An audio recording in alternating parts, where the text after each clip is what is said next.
Hello friends, welcome to innovative classes. Friends, आज हम लोग क्लास 10 का हिंदी ए का जो सेट 4 है उसका सॉल्यूशन देखने वाले हैं। ठीक है, इससे पहले हम बहुत सारे सब्जेक्ट का मॉडल सेट का सॉल्यूशन बता चुके हैं।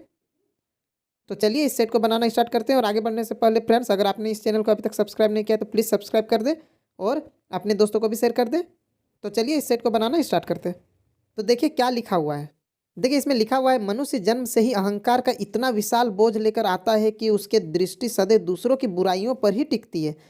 आत्मनिरीक्षण को भुलाकर साधारण मानव जो निंदा में ही अपना जीवन बिताना चाहते हैं, इसके मूल में इसकी ईर्ष्या की दाहक दुष्प्रवृत्ति कार्यशील रहती है।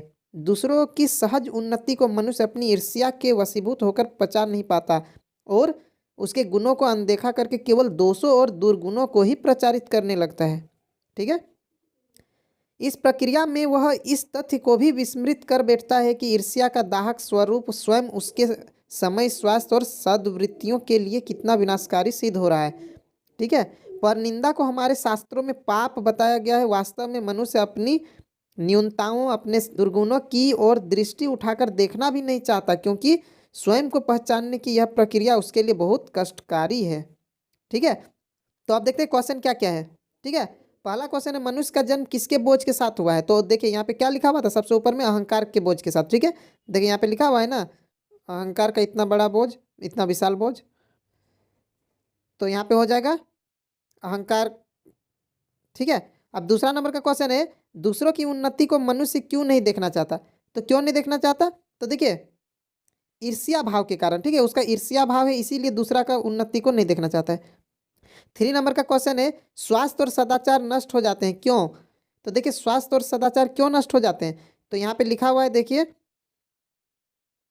देखिए यहाँ पे लिखा हुआ है, ईर्ष्या का दाहक स्वरूप है ना, स्वयं उसके समय, स्वास्थ्य और सवृत्तियों के लिए विनाशकारी सिद्ध हो रहा है। ठीक है, यानी ईर्ष्या जो है वो, तो यहाँ पे आंसर क्या हो जाएगा 3 नंबर में, ईर्ष्या के बस में होने पर। ठीक है, उसके बाद 4 नंबर में है, किसे भुलाकर मनुष्य निंदा में ही अपना जीवन बिताता है। तो देखिए आत्मनिरीक्षण को भूल के दूसरा का निंदा करने लगता है। ठीक है, उन्नति का विलोम शब्द, तो उन्नति का विलोम शब्द क्या होता है, अवनति। ठीक है, अब एक पद्यांश दिया हुआ, इसको पढ़ना है। देखिए, नभ में उग आई लो रंग भरी रेखा पर टेढ़ी सी, जिसको हम इंद्रधनुष कहते हैं। उमड़ घुमड़ कर अभी बादल यह बरसे हैं, महक उठी धरती और फूल पत्ती पौधे सब सरसे हैं। ठीक है, जीवन में इसी तरह दुख की घटनाओं का अंधेरा है, इसके भी पीछे शायद रंगों का घेरा है। एक इसी आशा के तर्क पर दुख और दाह हम सहते हैं, जीवन में इसी आकर्षण को इंद्रधनुष हम कहते हैं। ठीक है, बहुत अच्छा लाइन है। तो अब देखते हैं इसमें क्वेश्चन क्या क्या है। तो 6 नंबर में क्वेश्चन है, बादल की तुलना किससे की गई है। तो किससे की गई है, दुखों से। ठीक है, जीवन के दुखों से। 7 नंबर में है, कवि का जीवन के प्रति दृष्टिकोण कैसा है, आशावादी है, भाग्यवादी है, निराशावादी है, कर्मवादी। तो यहाँ आशावादी होगा। ठीक है, उसके बाद जीवन का इंद्रधनुष कैसे बनता है, तो आशा निराशा से। ठीक है ना, आशा कभी निराशा, इसी से जीवन का इंद्रधनुष बनता है। 9 नंबर में आशा का विलोम शब्द, तो इसका विलोम शब्द क्या हो जाता है, निराशा। उसके बाद 10 नंबर में नभ का पर्यायवाची शब्द क्या है, तो नभ का क्या होता है, आकाश। ठीक है, अब ख नंबर व्याकरण सेक्शन से है। ठीक है, इसमें 11 नंबर में है, निम्नलिखित में से अकर्मक क्रिया किस वाक्य में है। तो हम हर मॉडल सेट में बता दिए अकर्मक और सकर्मक कैसे पहचानते हैं। ठीक है, जिसमें क्या और किसे का जवाब मिलेगा वो सकर्मक होगा, और जिसमें नहीं मिलेगा वो अकर्मक होगा। ठीक है, तो देखिए यहाँ पे अकर्मक बताना है ना, जिसमें क्या का जवाब नहीं मिलेगा। तो देखिए यहाँ जो सी नंबर है, बच्चा रोता है, यहाँ पे क्या का जवाब नहीं मिलेगा, बाकी में मिल जाएगा। जैसे गाय क्या खाती है, घास खाती है, रानी क्या गाती है, गाना गाती है, राजू क्या लिखता है, पत्र लिखता है। लेकिन बच्चा क्या रोता है, यहाँ जवाब नहीं मिलेगा, इसीलिए ये अकर्मक क्रिया है। ठीक है, अब 12 नंबर में, जिसमें कर्ता, क्रिया और कर्म तीनों उपस्थित हो। जब तीनों रहता है यानी यहाँ कर्म भी है, यानी कि ये सकर्मक क्रिया है। ठीक है, उसके बाद 13 नंबर में, कौन अरुण का अनेकार्थी शब्द नहीं है। तो देखिए अरुण का मतलब सूर्य भी होता है, अरुण का मतलब लाल भी होता है, अरुण का मतलब सिंदूर भी होता है। सिर्फ चंद्र है यानी चंद्रमा, ये अरुण का अर्थ नहीं होता है। ठीक है, तो यहाँ सी वाला आंसर हो जाएगा। 14 नंबर में है, जब समास का प्रथम पद अवयव, जब अव्ययी रहेगा यानी कि अव्ययी भाई समास होगा। ठीक है, इसके बाद 15 नंबर में है, विद्यालय, विद्या के लिए आलय कौन सा समास है। तो देखिए यहाँ पे कारक चिन्ह है ना, के लिए, का, के, की, से, ये सब जब आता है तो वो तत्पुरुष समास में आता है। ठीक है फ्रेंड्स, ये सब हम अब जो हिंदी में समास वाला वीडियो जो हम बनाए हैं, ठीक है, उसमें हम सारा समास का जितना भी भेद है उसका बहुत ही डिटेल से समझाए हैं। ठीक है, तो आपने अगर अभी तक वो नहीं देखा है तो आप लोग मेरे इस चैनल का जो प्लेलिस्ट है हिंदी प्लेलिस्ट, उसमें जाके आप लोग वो सब देख सकते हैं वीडियो। ठीक है, उसमें हम क्रिया, सकर्मक अकर्मक क्रिया भी बताए हैं और उसमें हम वाक्य, जो सरल वाक्य, संयुक्त वाक्य, मिश्र वाक्य होता है, वो भी बता चुके हैं। ठीक है, बहुत ही अच्छे से समझाए हैं, तो आप लोग वो वीडियो देख लीजिए। ठीक है, तो चलिए अब हम लोग आगे देखते हैं 16 नंबर का क्वेश्चन। 16 नंबर में है, नीला है जो अंबर, विग्रह पदों का सही समस्त पद क्या होगा। तो देखिए, नीला है जो अंबर यानी कि नीलांबर। ठीक है, उसके बाद है 17 नंबर में, रचना के आधार पर किस वाक्य में एक प्रधान वाक्य और एक शेष आश्रित वाक्य। तो ऐसा किस में होता है, मिश्र वाक्य में होता है। ठीक है, उसके बाद है समुच्चय बोधक अवयव के दो प्रमुख भेद कौन कौन से हैं।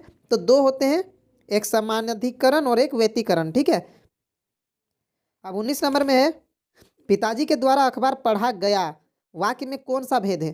तो देखिए, पिताजी के द्वारा अखबार पढ़ा गया, क्या पढ़ा गया, क्या का जवाब मिल रहा है ना, अखबार पढ़ा गया, यानी ये देखिए यहाँ पे वाक्य का भेद बोल दिया, यहाँ पे वाच्य का भेद पूछना चाहिए था। ठीक है, तो ये सकर्मक क्रिया है ना, तो सकर्मक क्रिया हम पिछला वीडियो में भी बताएं, सकर्मक क्रिया में कर्मवाच्य बनता है, तो ये कर्मवाच्य देखिए, क्योंकि द्वारा लगा हुआ है, यहाँ सीधा सीधा लिखा हुआ रहता कि पिताजी ने अखबार पढ़ा, तो वो कर्तृवाच्य होता, लेकिन यहाँ है पिताजी के द्वारा अखबार पढ़ा गया, तो ये कर्मवाच्य हुआ।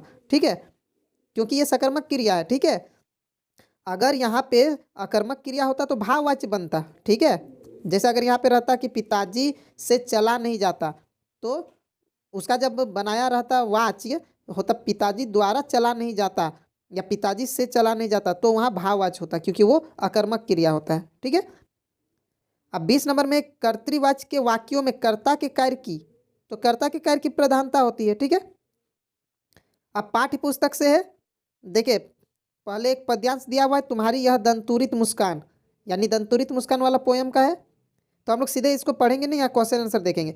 प्रस्तुत काव्यांश के कवि कौन है, तो कवि कौन है, तो इसका आंसर होगा नागार्जुन। नागार्जुन दंतुरित मुस्कान के कवि हैं। ठीक है, उसके बाद दंतुरित का क्या अर्थ है, दंतुरित मतलब जब नया नया दांत निकलता है, यानी नए नए दांत। ठीक है, उसके बाद 23 नंबर में, माँ बच्चे को क्या कराती है, तो माँ बच्चे को मधुपर्क कराती है। ठीक है, यहाँ ऊपर में लिखा हुआ है, आप लोग पढ़ के देख लीजिए।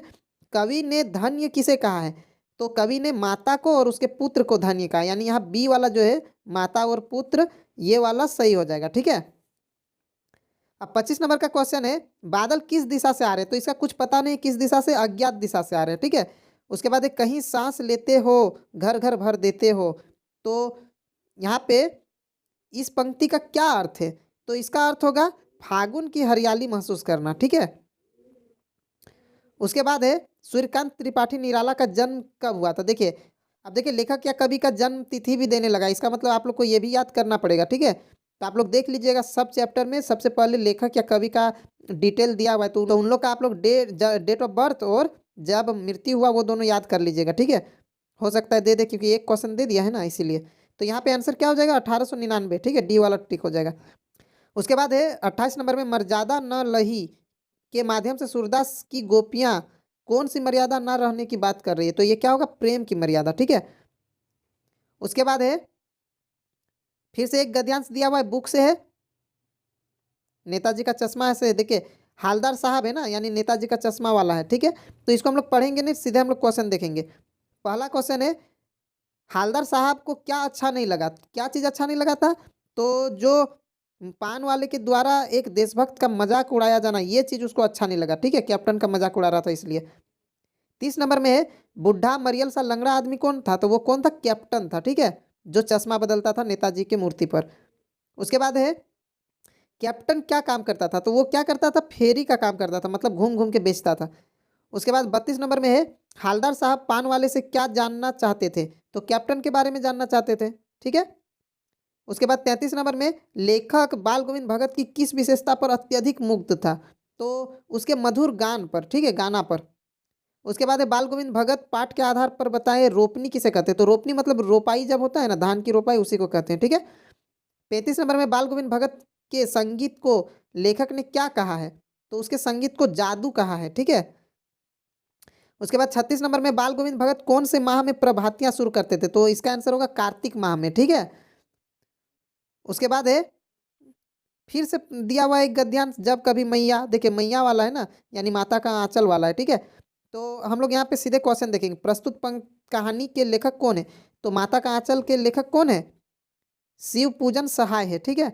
उसके बाद है लेखक की माँ काजल कहाँ लगाती है? तो कहाँ पे लगाती थी? ऊपर में लिखा हुआ है नाभि और लीलार में, ठीक है। अब 39 नंबर का क्वेश्चन है, माँ चोटी में लेखक को क्या बांध देती थी? तो एक फूलदार लट्टू बांध देती थी, ठीक है, डी वाला टिक हो जाएगा। उसके बाद है 40 नंबर में, लेखक किसकी गोद में सिसकते सिसकते बाहर निकलते थे? तो बाबूजी की गोद में, ठीक है। ठीक है फ्रेंड्स, वीडियो अगर अच्छा लगा तो लाइक कर दें, और अगर आप इस चैनल पर नए हैं तो प्लीज़ सब्सक्राइब कर लें और अपने दोस्तों को भी शेयर कर दें। Thank you.